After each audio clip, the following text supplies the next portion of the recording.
wonderful to be here. I just think this is a great topic at the intersection of the profession that I started my career in agricultural economics, and in this sort of borderland between agricultural economics and nutrition. I'll be talking about food security and access to healthy diets, and Will promised too much for what at different times what I was going to be able to cover, but I'm going to focus a little sort of on work that I've done that's related to each of the topics and it's going to bring up papers that will point you to a little more of the full story. I'll talk a bit about nutrition security, which is kind of the key language at USDA for the border between food security and nutrition and diet topics. A little about the Thrifty Food Plan, which is the benchmark diet for SNAP, and a little bit about mechanisms for influencing food prices more broadly.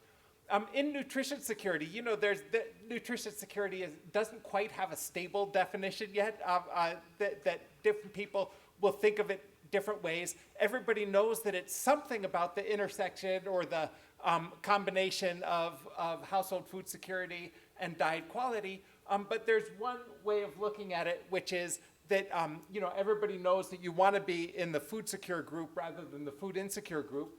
And when you think about nutrition security as distinct of food security, some of the conversation tends to be about diet quality specifically rather than about the intersection. And other parts of the conversation think of nutrition security as being a condition of having both food security and access to adequate diet quality. And this is the way I sort of prefer to look at it, because otherwise diet quality already works fairly well as a terminology. At the Friedman School, we have a lot of work on nutrition security. Sometimes it's defined as being like medically tailored meals programs and other particular types of interventions that are popular in the health sciences. But at other times, it's about some of the things that we're thinking about, social foundations of the conditions of being able to afford a healthy diet. To just point out that intersection, when you look at the two item nutrition security questionnaire that colleagues at Tufts have come up with, when you look at the first question, it doesn't seem to be all that much about the economic foundations. But when you get to the second question, the very first open-ended reason that people can give for having had difficulty getting access to healthy diets is because the cost of food is too high. So there's almost, neither for the ag economists nor for the people in the health sciences, is there any evading this interdisciplinary conversation. It can't be done. The thinking about cost of healthy diets, I take some pleasure in the fact that optimists and pessimists, which is sort of a strong division about whether you think we have good access to healthy and affordable food, tends not to break on our great national political divide. So it's not about Republicans or Democrats or supporters or opponents of strong safety nets. But even within each of those, you'll find people with very strong views that healthy food costs too much, or quite the opposite, that healthy food seems to be widely available. So the pessimist case is, of course, on the diagonal here, which is the same foods that are more expensive. Those are just the ones you're supposed to be eating. And the optimist case is that when you actually look at data, you'll find food in all four sectors, all four quadrants, right? You'll find healthy and comparatively less healthy food at all price points. We've done a good deal of research on household food security, which Madeline explained very well how USDA approaches this using an experiential questionnaire. And there's 10 items are asked of all households, and another 8 items are asked of households with children. And they, Will said that maybe I would talk a little about the latent variable model that's used. Sometimes it's got a role in the foundation. So the idea with these latent variable models, which are similar to like in educational testing aptitude models, is that there's a latent variable that could be either greater or lesser aptitude, or in our case, greater or lesser food security, and that a shift in that latent variable affects the log odds of affirming each of the 10 items. And one of the quirks is that it affects those log odds for each of the items in parallel. And so if you look at, you could sort of the top right figure describes the conventional wisdom on this, is that something like SNAP, which is supposed to improve food security, affects this latent variable, and then the latent variable in parallel shifts the log odds of affirming all of these items about different experiences. Did you worry about running out of food? Did the food not last? Did you have trouble affording balanced meals? Did you have to eat less? Did you go hungry? Sometimes it's said that USDA no longer measures hunger, but in fact, one of the questions uses the word hunger. You have to read fairly deep in the appendix each year in the annual report to find the actual simple frequency for how many of the respondents affirm that they went hungry because they lacked enough resources. And even on nutrition topics, the topic of today's pre-conference, you see one of the questions is about balanced meals, that it's not 100% clear that everybody defines that the same way when they respond to these surveys. And another one is about losing weight, which is a question that they would do differently if they designed the survey now, because it was on sort of an older theory that people who are hungrier have lower weights, when in fact, when you're unable to afford a healthy diet, it may be associated with risk of higher weight. And so some of these things might not really shift in parallel. With Irma Arteaga at the University of Missouri, we've done research looking at what is the shift in the log odds, and in fact, it shifts differently with a variable such as SNAP participation, and I've also seen this in earlier research with having children in the household, which is a variable that matters a good deal. And so I think that it sort of encourages us to think empirically rather than be necessarily too devoted to the latent variable models. The Thrifty Food Plan is the model diet that USDA uses.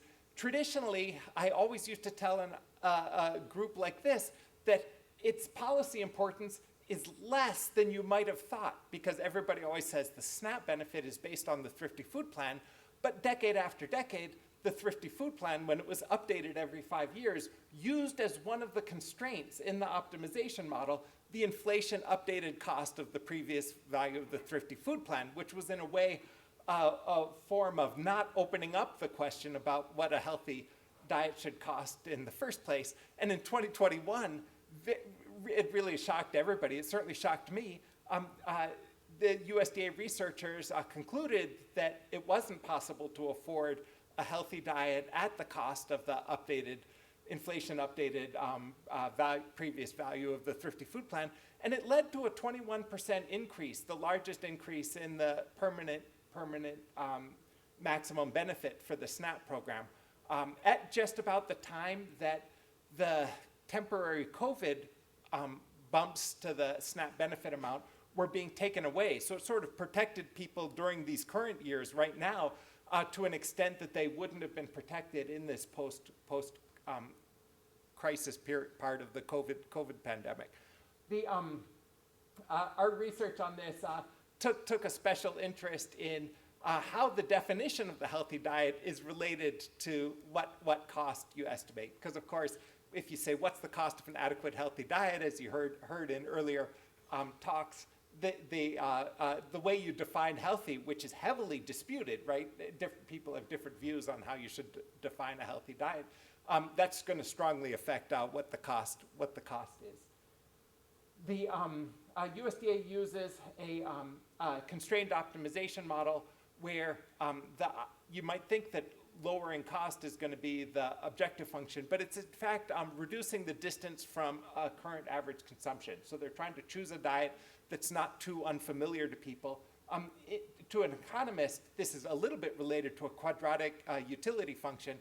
The goal is to essentially have a diet that might be more preferred, but it has to meet the cost constraint, and it has to meet a wide variety of nutrition and food group constraints. And so here on the horizontal axis, on the chart at the left, you can see how much would a diet cost. And on the vertical axis, you see this distance function, where higher up means a greater distance from current average consumption. And that might mean maybe less preferred, at least under the theory.